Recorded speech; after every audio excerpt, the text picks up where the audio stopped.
What most people don't know about one student dropping out are often the myriad of issues and conditions that young man or young woman is facing, the pressures that often can make them drop out. That it's not simply about school, and this is where the intersection of education and poverty come in.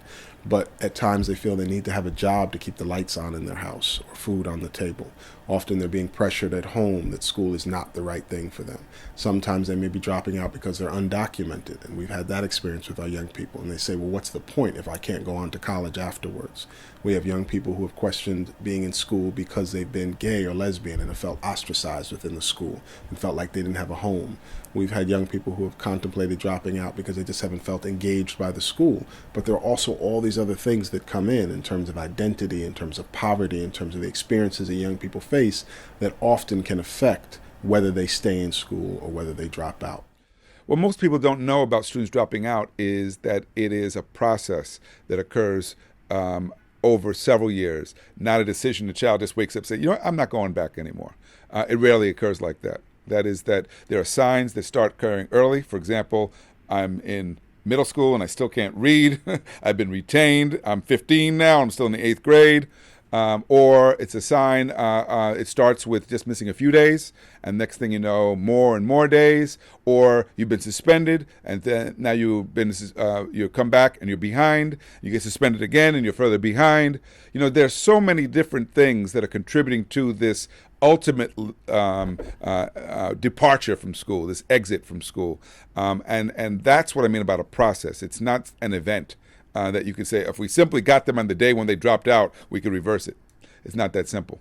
It is really about a whole trajectory that leads towards greater and greater marginalization for young people. The Brotherhood Sister Soul works with a population of young people who are often on the line of not graduating. There are many different issues that can hold a young person back, can put their very graduation in question. There can be family issues, there can be community issues, economic issues. Clearly, poverty has a direct effect on a lot of young people's ability to graduate from and succeed in school. But there are also fundamental problems within our schools. We are not teaching the right curriculum.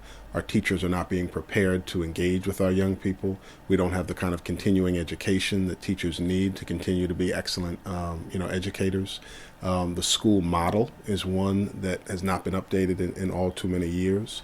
We don't have enough technology in our school and arts and after school programs. A lot of the glue that keeps a young person in school are often not found in our schools today. Many young people who did well in school, it wasn't their academics that kept them coming. It was a sports team or an art program or some kind of after school extracurricular activity. These are not in addition to, these are central parts of education.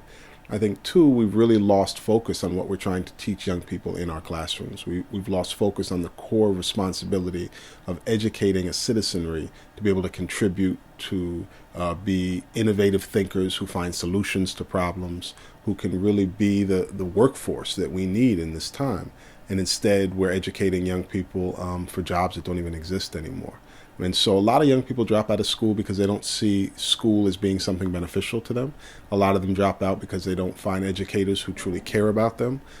Many drop out because of abject poverty and the issues that are attached to that, of an inability to prepare for school, of sometimes medical issues. We've had young people who can't go to school because of asthma and can't get the medicine they need to reduce the asthma attacks that they experience.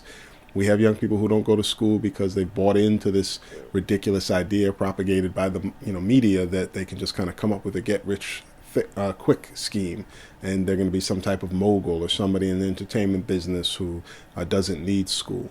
And I think we live in an environment now that's really been anti-intellectualized. It's a space where to be excellent, to seek the intellectual, to focus long-term, and to really hone your craft is something that's not celebrated. Instead, we seem to be celebrating getting on a reality television show or something of that ilk. So I think there are a lot of issues that hold young people back. But I think the central one, the one we have the most amount of control around, is that our schools are not being created as they need to be created. We're not teaching what needs to be taught. We're not using a curriculum that engages young people and supports their development. Instead, we're using a curriculum that, at best, young people feel disconnected from. So I would say that the dropout issue, people I think often fixate on that, and I would say that what we have to recognize is that's a symptom of a much larger problem, right? And you can't fix dropouts unless you address the whole educational process that results in children being discouraged, in some cases pushed out of school because the educators don't want to serve them anymore. You also have many kids who are forced to choose between working and going to school because they have to support themselves and their families. You have kids who are feel threatened, and therefore their safety is in danger getting to and from school, so that affects whether or not they keep coming. So there's so many factors that influence whether or not a student will stay in school and graduate. And I'm often troubled because even as we've drawn attention to the problem, the large number of students that don't graduate, I think there's a misunderstanding that I think sometimes there's an assumption that the students who drop out simply are lazy, that they don't value education, that they don't want to, think it's worth their time. And I imagine there are some kids that are like that, but I think it's actually a very small number. The vast majority of kids who are dropping out, their reasons are much more systemic and have to do with, again, the failure of the school system, patterns of failure that often start very early for a child, as early as elementary school. Kids who are entering high school still not reading get discouraged, and therefore start to ask themselves, is this worth it? But it also has to do with the fact that some schools, and this is where the testing and accountability system has contributed to the problem, some schools believe it's in their interest to get rid of kids who will bring scores down, who make them look bad in terms of their overall profile, kids that they believe are troublemakers. And so we've created perverse incentives for schools to push out certain students. So all of those factors have to be considered when we think about this dropout phenomena. It's not a simple issue by any means. This is largely kids from poor families, it's interesting. I use poverty as the issue rather than race. I think middle class African American Latino kids don't face those obstacles for the most part. Low-income kids, including low-income white kids, are the ones who face real issues about family needs, about the need to work, about threats of violence in the community, about the pull of the streets and how that impacts whether or not they stay in school. So the factors that contribute to whether or not a student will drop out are I think, complex, and therefore responding to it is not going to be easy. And unfortunately, we haven't seen policymakers or the development of policies that acknowledge that complexity and provide, I think, the kind of resources and the support systems that students need if we're going to keep them in school. Clearly, dropping out is an even bigger problem because if you are undereducated, your ability to secure good employment goes way down.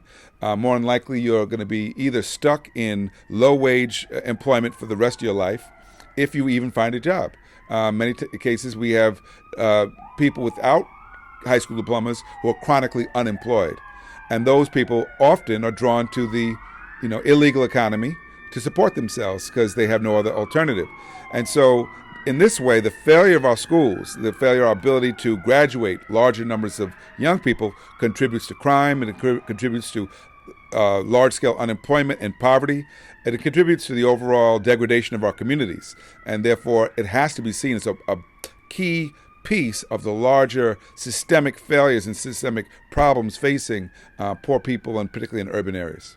The Brother and Sister Soul, we've worked with a lot of young people who've thought about dropping out. I think what our first statement to those young people is on a consistent basis is that, graduating from high school is the first step of many to both break a cycle of poverty or to ensure you have a stable life or to give you the baseline you need to pursue your dreams. And so even if you're attending a school that's poor, even if you're attending a school that's ill preparing you, you still need that piece of paper. You need some of the lessons you're learning in that school to move on to the next level.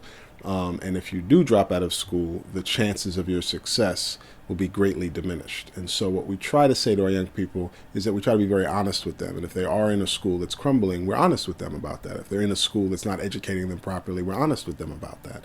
But that's where the Brotherhood Sister Soul steps in to provide the out-of-school time support, international study in Africa and Latin America, job training, environmental education, art classes, community organizing classes that augment what they learn in school. Sometimes they feel is the most central part of their learning, so that we're instilling in them a love for learning, so that it's not just about what the teacher is choosing to teach you or the curriculum that year and the test that you have to pass, but instead your mind is developing to become a critical thinker, an analytical thinker, somebody who's looking at society in a broad way. And so school is just a part of that. School's not the end, it's just a part of that. And if we can get them to put it in perspective, then hopefully they can follow through with high school so that it can lead towards either college or stable workforce engagement that allows them to have a long-term supportive life. So it can be just making the economic argument. You know, you can't get that job you really want, that blue-collar job, without your high school degree. Or you can't get into the technology school that will help you to be, you know, a cameraman to cover sports games because that's your dream if you don't have that high school degree. So just to be very practical about it.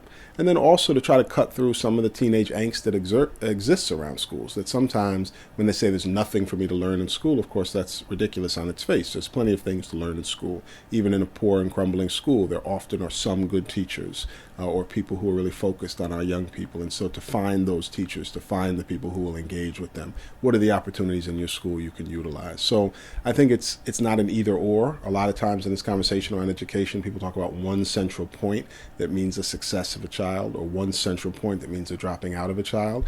I think that's nonsensical. There's no one thing. There's a multitude of things we have to do to improve schools, and in turn there's a multiple array of things we need to do to provide the support system and the network and the net to ensure the child doesn't drop out of school.